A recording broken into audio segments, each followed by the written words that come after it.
Soalan seterusnya. Masa sedang saya baca tawak salah tak? Tahiyat awal. Jadi tawak dia combine. Salah tak? Hak bagian belakang ambil ke dia. Dah salah tak? Jadi tahiyat awal. Masa sedang saya membaca tahiyat awal. Mikrofon pula. Anak saya yang berumur 2 tahun suka naik atas riba saya. Batal tak solat saya? Dia tengah duduk semayang tahiyat awal, anak naik duduk atas riba. Batal tak solat dia? Jawabnya batal kalau dia terketuk. Okey. Tak ada masalah. Duduk atas riba. Jadi ada orang kata budak sunat naik duduk atas kita batal semayang. Tak betul. Yang betulnya yang disebut oleh ulama-ulama, bila anak kita tu dia ada najis, sama ada pada kemaluan dia, atau dalam pampers dia, atau pada badang dia, kita duduk, dia mari duduk atas kita, sama ada dia sunat tak sunat lagi, kita kena angkat alih tepi. Kerana menanggung najis. Kalau tak ada najis, tak ada masalah. Pasal budak-budak biasa. Rasulullah SAW bila dia sujud satu hari, mari dia cucu dia, Hasan Hussein, naik atas belakang. Nabi nak akad. Takut tak puas main sujud. Nabi jadi imam. Nabi biar duduk atas belakang. Cucu naik. Tengah sujud. Nampak? Tengah sujud, cucu naik atas belakang. Khabar. Jadi Nabi sujud lama. Nak akad takut jatuh budak-budak. Lama sujud. Sahabat-sahabat kata, apa bolok lama nak sujud. Rupanya Husein anak Siti Fatimah khabar atas belakang. Gini kata ulama, dua perkara yang kita ambil. Budak ni tidak ada najis. Bila kita timbang, kita tanggungkan tak ada najis. Yang kedua, tak ada masalah dalam semayang. Bukan kita panggil budak mari duduk atas kita, tak ada masalah. Ini kita ni dalam kehidupan dunia kita bersolat, anak mari duduk atas riba, tak sabar. Binatang pun tak ada masalah. Yang tak boleh benda yang ada najis. Nampak? Kalau ada najis tak boleh. Nama dia anak kita ke, kucing ke, ada najis tak boleh, ayam ke. Kadang-kadang dia tolak anak dia tengah tahiyat. Anak mari dah budak 2 tahun, mari duduk atas riba, dia tolak pageling anak. Dia kata dia jahat ayahku. Dah lah uduh. Dia tak ada masalah budak. Melainkan kita tengok sebelum semayang, kita tahu dah ada air kecing dalam pampers dia. Maka dia naik atas kita tolak ke tepi. Tu perintah syarak. Jangan marah kalau tak ada. Sebab Nabi tengah sujud, Nabi biar lama. Sehingga sahabat tanya, kenapa Rasulullah sampai sujud lama sangat tadi? Cucu aku duduk atas belakang. Kalau aku akak kepala kan dia tak dan puas main. Jadi aku sujud lama. Tengok, bukan suruh main dalam semayang. Tapi dalam semayang pun boleh lagi meraihkan kanak-kanak. Jadi kalau kita tengah tahiyat akhir, anak kita mari duduk atas belakang, tak tolak lah. Melainkan ada najis. Dia duduk atas riba, biar dia duduk situ. Budak-budak. Ni tolak budak-budak. Dia nak manjing ayah. Time kita tak tahiyat, kita tak duduk sibuk. Belakang situ tak alik rumah. Faham tak?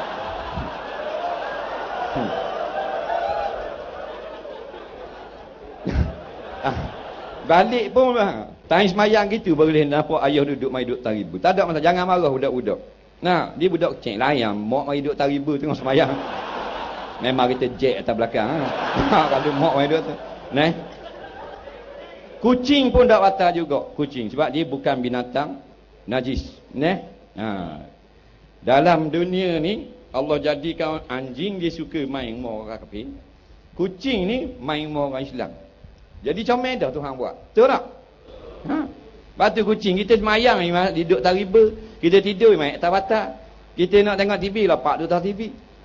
Ikut sama pasal apa? Pasal Tuhan buat jenis main orang. Allah ni bijak. Hakim sangat bijak. Maka dijadikan kucing main rumah orang.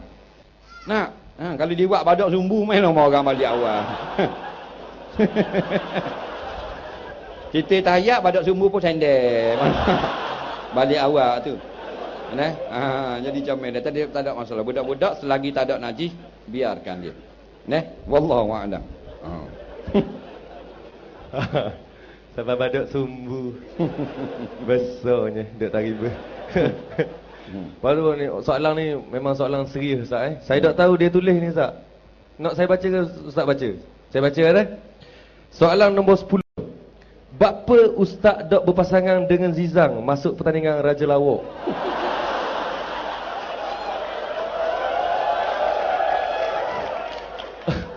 Garanti menang punya dapat hadiah. Saya orang pertama akan undi Ustaz. Dia tulis gitu. Barangkali bukan kita ngajar-ngajar kita buat joke. Kita bukan nak buat kelakon dia. Saya biasa ngajar ni tarik orang muda. Saya ngaji dulu dengan beberapa orang ulama. Dia ngajar terbuka. Tapi dia ngajar straight. Straight kita memang kita nak mengaji. Tak ada masalah. Bila kita kawak kawan-kawan kita tak lekat. Bawa ramai kawan tak lekat. Dia orang tak lama duduk. Seminggu dua dah apa nak mari dah. Pasal dia straight wallahu a'lam. Jadi orang-orang muda ni kita nak tarik suka kepada belajar, suka kepada hadir masjid. Jadi itu tujuan, bukan kita nak gurau benda. Sebab dalam masjid kita pun sebut dan kadang-kadang kuliah kita panjang. Jadi kita buat funny, kita buat joke. Nampak? Jadi hasilnya alhamdulillah lah. Budak-budak muda dia suka mari dengar kuliah. Orang yang tak suka agama pun dia jadi suka agama. Kita dapat feedback, kita dapat email daripada macam-macam orang yang terjerumus dalam lembah hina. Teruk-teruk. Dia kata dia suka kepada belajar sekarang. Pasal tak boring dah macam-macam. Dulu saya tak suka kuliah itu. Jadi benda-benda lagu ni kita rasa apa benda orang-orang duduk kata kita gini buat gurau tak tahu tepat. Jadi kita rasa terhibur jugalah sebab dapat feedback. Hasilnya yang kita nak. Kita bukan nak maknanya nak dengar pujian orang ramai. Kita nak hasilnya supaya budak-budak muda orang suka ke masjid, suka ke surau untuk dengar kuliah, tidak boring, tak apa benda ni rasa puas. Pak bila dia orang boring, guru tak salah. Dia lari daripada pengajian, dia yang salah. Tetapi bila dia lari, walaupun kita ni tok guru ustaz tak bersalah kerana mereka lari, tapi mereka rosak. Orang muda rosak. Bila orang muda rosak, anak cucu kita generasi dia. Jadi anak cucu kita rosak juga. Jadi kita korbankan sedikit untuk fahami jua anak muda. Kita bergaul, kita bergurau dan sebagainya. Alhamdulillah. Nampak? Mungkin tuan-tuan pun rasa terhibur kalau mengajar straight gitu. Kadang-kadang boring, puas, panah dan sebagainya. Kalau ada gurau-gurau sikit. Jadi ni nak suruh masuk Raja Lawak pula. Bukan kita tak mau masuk, masalah kalau menang. Kalau kalah tak apa. Sungguh tak? Kita takut menang. Takut menang. Pasal dia takut bahang dia belakang seorang dia. Pada hari kereta dia laju. Kau dia buat lagi. Takut dia tahu ustaz menang kerana saya je. Aduh. Takut dia kata gitu. Tak apa kita terang tahun depan. InsyaAllah lah. InsyaAllah.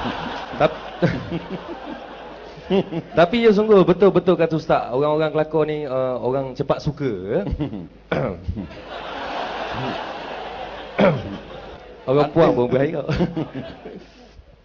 Okey ustaz, kita pergi ke soalan seterusnya ustaz Saya suka tengok movie cerita hantu, soalan dia. Apakah hukumnya sebab kadang-kadang sampai rasa takut nak pergi dapur. Isteri saya terlebih lagi lah takut. Ia tulis gitu Ustaz.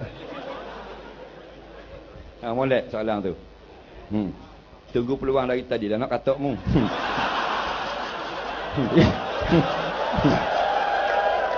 Dok kita sakit perut ni Ustaz. Tak apa baik semula.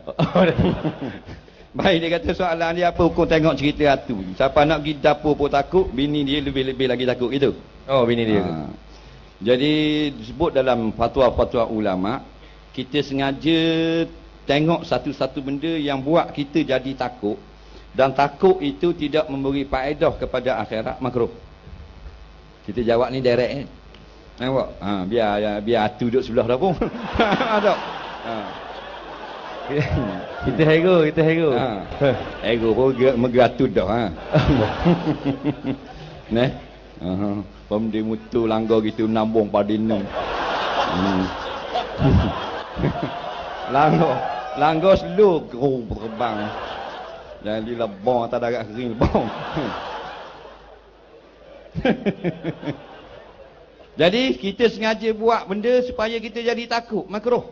Ni pandangan yang muktamad di kalangan ulama-ulama. Umpamanya dia cari satu benda nak suruh dia takut. Takut tu tak ada faedah, jadi takut, makruh. Kalau membawa pada takut kepada Allah, sunat. Benda apa membawa takut kepada Allah? Umpamanya, dia pergi tengok orang mati, rasa takut pada Allah. Dia pergi tengok kubur, rasa takut pada Allah. Maka waktu sunat. Tapi macam ke cerita hatu ni, dia pergi takut. Patutnya tak payah takut lah. Sebab itu cerita je. Tapi apa manusia ni dia jadi takut? Nah, cerita hatu ni dia berlakon. Hatu tu orang sungguh ke? Hatu ke? Berlakon. Berlakon. Tak ada lagi movie yang dia ambil hatu sungguh. Tak? Sungguh tak? Lain dia pakai hatu sungguh. Kita pun takut. Takut. Mana siapa? Ni berlakon. Okey, mak jadi hatu. Okey, ini pakai topeng wak taring gini. Okey, action. Apa? Sempurnakan saya. Mana kita tahu dah dia berlakon. Kak. Mengarah kata. Relax, minum air. Atu pun minum air. Atu minum air tak? Minum air, minum air dah ke? Bukan atu sungguh. Dah kita tahu dah bukan atu sungguh. Minum air mulai ada. Kita takut kok. Bodoh ke cerdik? Situ lah. Kata bodoh marah. Bodik. Dia tahu dah patutnya kita tengok cerita hatu untuk hiburan. Tengok hatu tu suka. Patut baru betul. Pasal kita hatu lebong. Ni kita sendiri takut padahal benda tu lakonan. Mana kita dak apa sihat akak. Nampak? Dak apa sihat. Orang cabut ayah. Bukan. Dak yang kita perlu takut keadaan diri kita. Cerita dalam Quran, cerita azab kubur. Nah, bukan salah tengok cerita hatu, tapi hatu tu orang. Bila dia tahu dah hatu tu orang, kemudian ditulis pula belakang tu. Hatu kubur, Mamat. Kan dia tulis nama ke dia? Nah, Dracula, Yusuf. Cemek, hatu kopek. Faham tak? Ada belakang. Bukan hatu sungguh orang. Bila orang kita tahu dah berlakon, kita takut juga. Nampak? Cerdik ke? Waduh. Dia kata. Ada.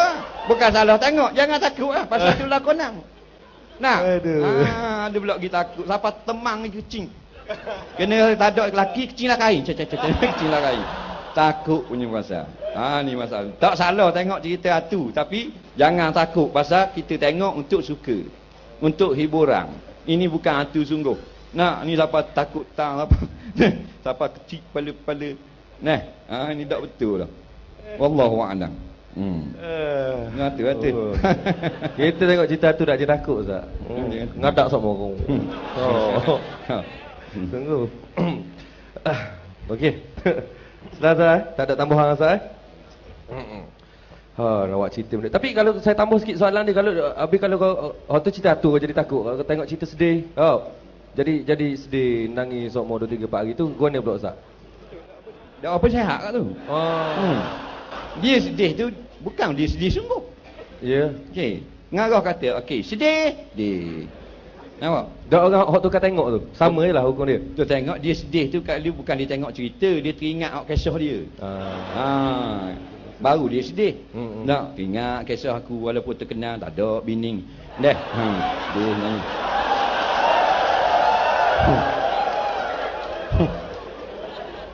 Dah tak apalah, tutuplah soalan tadi. Kena ke kita sok emak?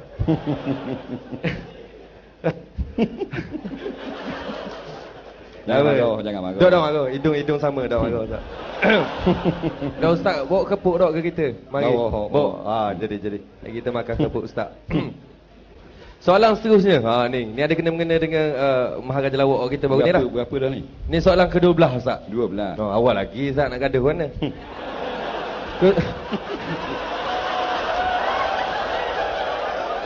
Awal lagi. Kalau saya nak derma RM10 dalam tabung masjid, tapi tersilap masukkan RM50, boleh ke saya minta balik duit baki saya? Oh, sedih ni.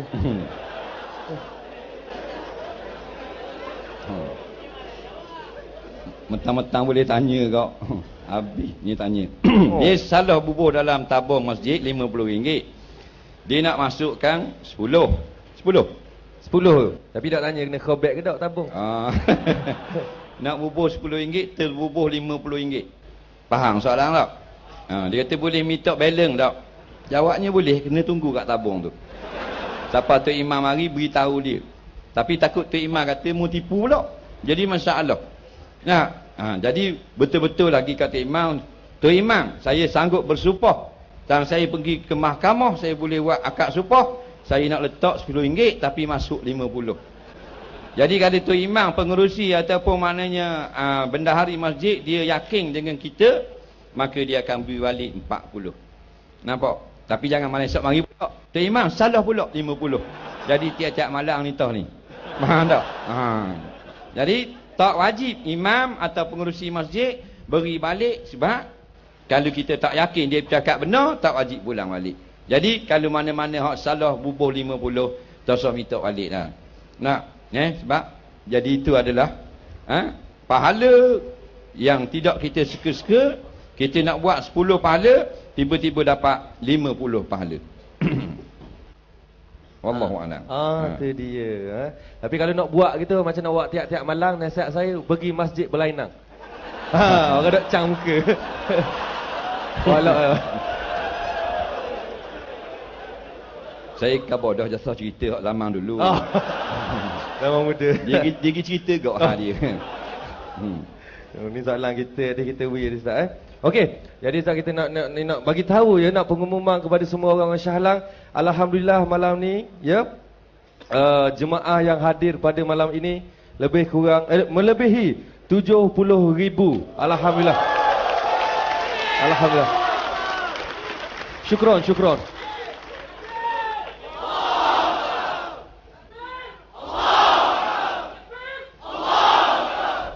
La takrabu zina. Ambil gambar tak? Oh, benar tak? Kita tolong boleh Ustaz ambil gambar orang ramai. Mari kita tolong skeping Ustaz.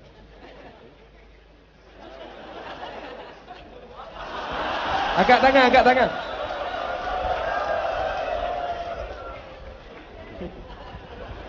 Ketul sikit tangan. Debur. Kita tak biasa kamera mahal Ustaz.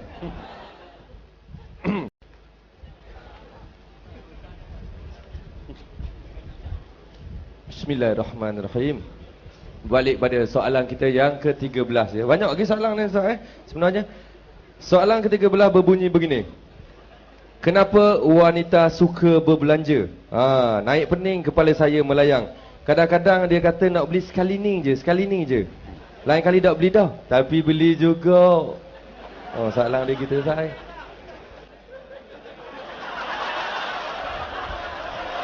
Ya.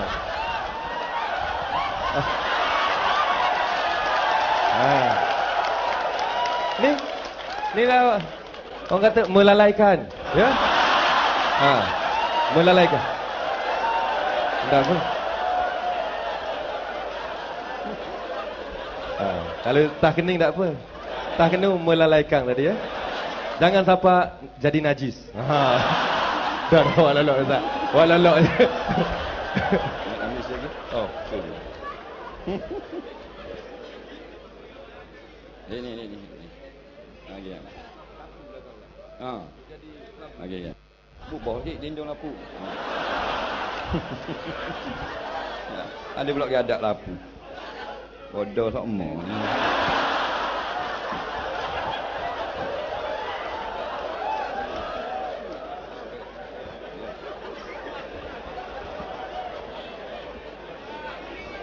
Dah lah jadi pembatu kemar-kemar pula. Jadilah kemalan ni. Soalan tadi hilang. Okey. Soalan yang ke-13 ya. Jangan sampai jadi najis ya. Kenapa wanita suka berbelanja? Naik pening kepala saya melayang. Kadang-kadang dia kata nak beli sekali ni je. Lain kali tak beli dah bang Tapi dia beli juga Ustaz. Ni masalah suami isteri. Suami dia kata isteri dia, kenapa isteri dia suka belanja? Beli semua. Kadang-kadang kata tak mau beli dah, beli juga. Lah dah, beli juga. Jawapannya betul dah. Allah jadikan laki-laki dan orang perempuan. Laki-laki suami, orang perempuan jadi bini. Isteri. Jadi kalau kita ni berbelanja seorang, dia tak lengkap. Duduk seorang nak beli benda. Takkan nak beli puyuk, nak beli dapur. Tak beli dah gitu, mungkin duduk seorang. Jadi bila tu kita berkahwin, kahwin dengan orang perempuan. Orang perempuan ni dia macam budak-budak. Dia besar je. Berat, makan banyak. Tapi dia macam budak-budak. Jangan marah orang perempuan.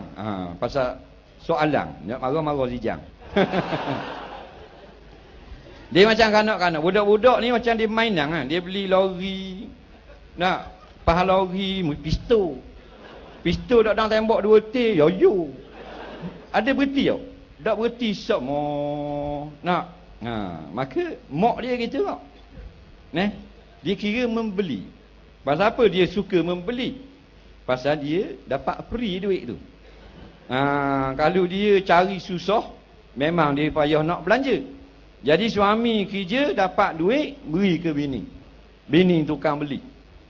Molek dah peraturan dia, aturan dia.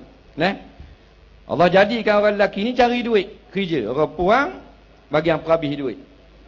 Molek dah. Kalau kita cari sokmo, dah ada orang nak perhabis, dak ke sewe nama ni.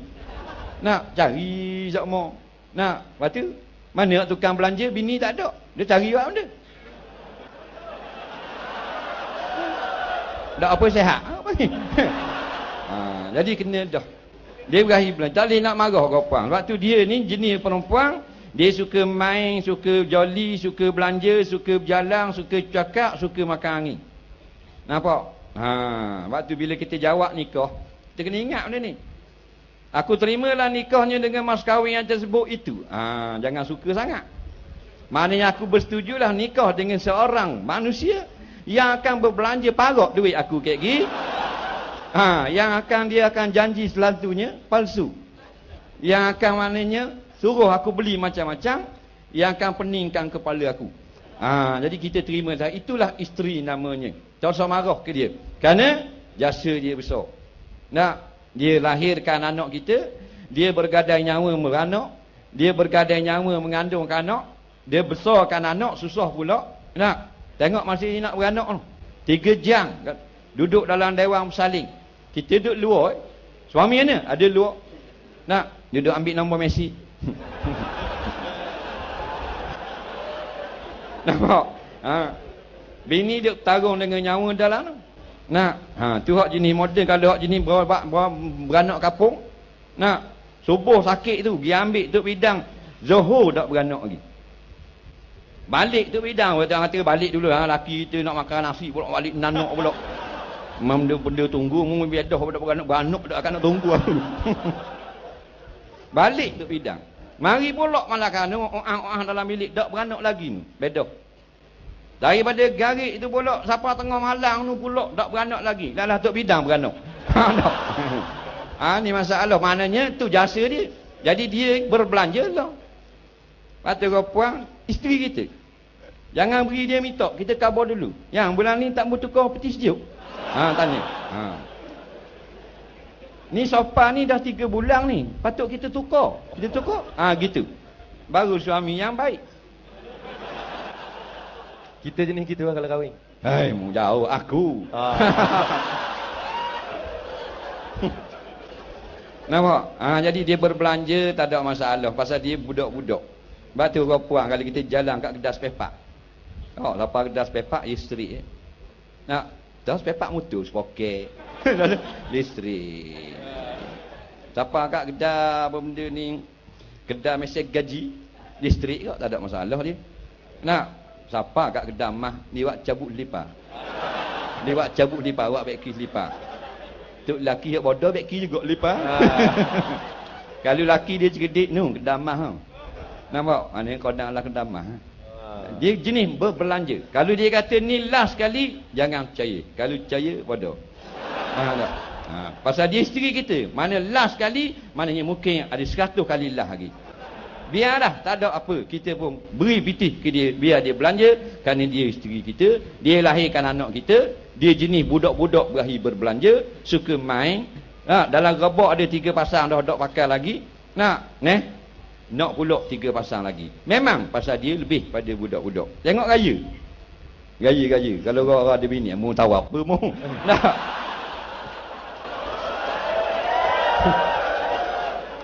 Orang ada tengok isteri 5-6 pasang, 8 pasang. Nah. Salah, tak salah. Jenis perempuan dia gitu. Jenis dia gitu. Orang lelaki tak ada hal. Suami dia kena balik raya 3 tahun lepas. Mana lihat dia pergi raya. Kacing padatan tu. Yang geribut tu bit luar.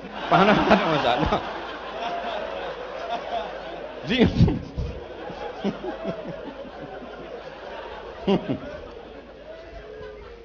Jadi biarlah orang puang dia berakhir berbelanja.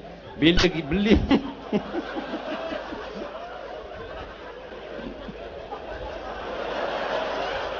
Apa? Siapa lagi Angry Bird? Dah kalau baju seluar lama. Zik cabu po. Zuk. Tak kisah keluar buruk pun. Tak ada hal baju panas pakai lipat tapi bini tak boleh. Itu tugas dia berakhir main. Dang kok mutagak dia. Aduh. Boleh tak Boleh. Okey, ni soalan pelik sikit lah Ustaz Saya ingat saya nak tanya, tapi ada orang dah tanya dah soalan ni, tak apalah, biar ke dia lah. Ustaz, saya ni orang yang baik, rajin dan taat pada agama. Dan banyak lagi lah kelebihan saya. Jadi soalan saya, boleh ke saya jadi menantu Ustaz? Ada soalan. Sedap dah air tadi. Dak dia tulis sungguh Ustaz, bukan kita tulis ni. Ustaz, saya ni orang yang baik, rajin dan taat pada agama. Dan saya banyak lagi lah. Dia kata gitu. Soalan saya, boleh ke saya jadi menantu Ustaz? Taat agama. Dia kata. Rajin. Dia kata kondong dia. Kata dia. Lawak. Angry Bird kat ni.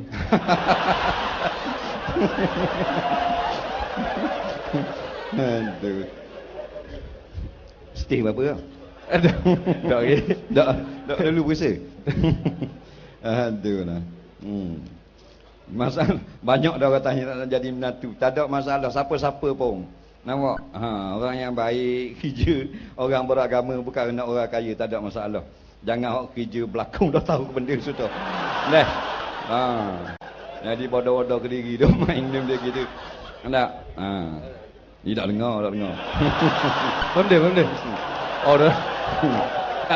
Tak apa dah dengar pun YouTube ada. Balik buka. Tak ada masalah. Jadi bab perkahwinan ni jangan kita tekan orang ni begini, nak menantu kena begini, nak menantu kena begini. Jangan. Orang yang soleh, orang yang baik. Bukan masalah kena pakai piyah, ada janggut kena pakai jubah. Orang soleh, orang baik. Soleh ni Arab, Melayu panggil baik. Orang Islam dia soleh, dia baik. Walaupun dia kerja makan gaji kerajaan, dia orang baik. Dia jaga sembahyang dia, dia tak curi harta benda orang. Dia orang baik. Itulah orang yang kebaikannya ada pada nilai agama. Kata Rasulullah SAW, "Iza ja'akum man tardawna dinah fazawwiju." Bila datang seorang laki-laki minta anak perempuanmu dan kau tengok agamanya okey, baik, mu suka dengan agama, bukan dia ustaz, bukan dia alim, bukan ulama, bukan kiai, tapi dia semayang. Dia tanya kawan pejabat dia, semayang 5 waktu. Dia pakaian tutup aurat, okey dah, biar tak kajubah pun. Bagus. Dia jaga bulan puasa, dia puasa cukup. Tak macam orang tu, tak cukup. Tak macam kita Ustaz. Bukan, orang setengah-setengah orang.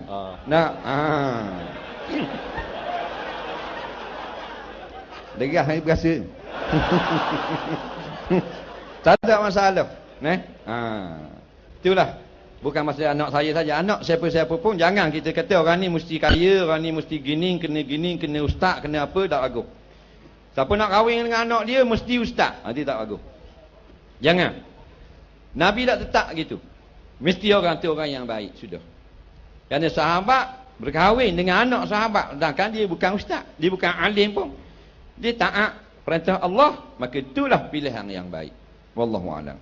Alhamdulillah, tak ada beza pun, tak ada beza. Dah. Saja je kan. Soalan ni soalan terakhir malam ni ya. Pelik soalan ni Ustaz. Hukum ambil wuduk dalam keadaan bogel. Oh, mari nak suka kita tapi pelik soalan. Oh, jadi apakah hukum ni? Oh, soalan terakhir Ustaz. Boleh balik ya. Ambil wuduk dalam keadaan bogel. Hukumnya haram, berdosa besar dan kena laknat. Seperti ambil wuduk bogel di kolah sejik luar tu. Pasal orang tengok aurat dia. Jadi haram. Dia ambil wuduk, dia tuk bila. Jadi sampai masa nak bang maghrib, dia pergi ambil wuduk kat luar tu lah, kat tempat ambil wuduk awang, dia pun buang habis luar dengan Angry Bird. Dia pergi ambil wuduk tanya bogel. Haram lah. Jadi kalau darah dalam bilik air tak haram, melainkan kata setengah ulama haram. Tapi tidak ada nas. Ni pandangan ulama. Di antara pandangan Kiai Hajimi rahimahullah taala bekas mufti besar Jakarta, dia kata haram. Dia ramai tu guru berpandukan pada pandangan beliau. Tapi bukan daripada nas. Ini daripada pandangan beliau. Dia seorang fuqaha. Kerana wuduk ni ibadah. Ibadah apa perlu kita telanjang pula dah. Kalau mandi lain, kita nak takkan nak mandi kena pakai serban mandi. Tak. Jadi wuduk selepas kita sembahyang mandi pakai tuala baru ambil wuduk. Walau bagaimanapun ada juga yang mengatakan tidak haram, makruh sahaja. Nampak yang kita kata haram tadi luar. Luar kat orang ramai peming gitu balik awal. Dalam bilik orang tak nampak, tak ada masalah. Sebab aurat-aurat kita ni bila ada orang yang haram tengok, baru haram. Tak ada orang yang haram tengok, tak haram. Sebab tu kata kita nyajar, duduk luar rumah telanjang, tak haram. Tak haram lagi, pasal apa? Tak ada orang. Duduk dalam bilik, haram telanjang. Buat apa? Mak tua ada. Faham lagi? Mulai ada natu di dapur telanjang wangi, dodek-dodek. Haram lah. Tapi dia duduk seorang je dalam hutang. Rumah dia jauh pada orang. Orang nak mari mesti lalu kot satu jalan, dia nampak orang mari. Dia duduk luar panasan, dia telanjang. Dalam kitab I'anatul Talibin makruh saja. Dan kalau kita panas, buka kipas tak jadi apa? Tak jadi panas juga. Lalah buka baju senang. Maka hukumnya harus.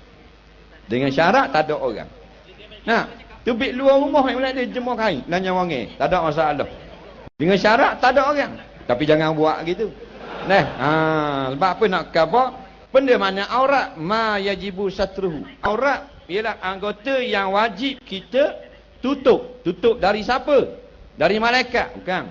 Dari malaikat sunat, dari pandangan sesama manusia. Nampak? Ada manusia yang haram tengok, maka wajib kita tutup. Tak ada seorang manusia di rumah dia jauh pada orang, hidup luar masih rupuk main lanyang wangi. Tak ada masalah. Jangan ngecik mata dah. Itu cerita dia. Jadi jangan buat. Lama lagi kira tak sedar dah postman mari. Gua ni ayah haji ni. Postman lama dah masuk tulang ada surat. Wah ni ayah haji lanyang wangi gini. Jadi aurat tu biar kita faham, benda yang wajib kita tutup daripada orang yang haram lihat. Kalau daripada orang yang tak haram lihat, tak haram. Tak wajib tutup. Macam isteri. Isteri, tak sogut mu tak ada. Isteri boleh tengok kita pada atas sampai ke bawah. Kita boleh tengok suami atas sampai ke bawah. Lepas tu nikmat perkahwinan. Kita boleh nampak nikmat, nampak tu. Melihat juga nikmat nikah kahwin. Melihat juga. Lepas tu lah, aurat tidak ada antara suami dengan isteri. Beres. Wallahu a'lam. Alhamdulillah Ustaz ya, mana selesai ya malam ni. Dengan soalan-soalan yang telah kita tujukan pada Ustaz. Alhamdulillah. Dan saya berbanggalah Ustaz malam ni sebab saya dijemput di sini. Terima kasih kepada semua, ya. Tapi bukan maknanya kita nak habis, ada lagi. Kita nak masuk segmen kedua Ustaz, ya. Boleh tolong pegang tak? Oh. Jangan sampai jadi najis. Kabur ke dia. Peringat.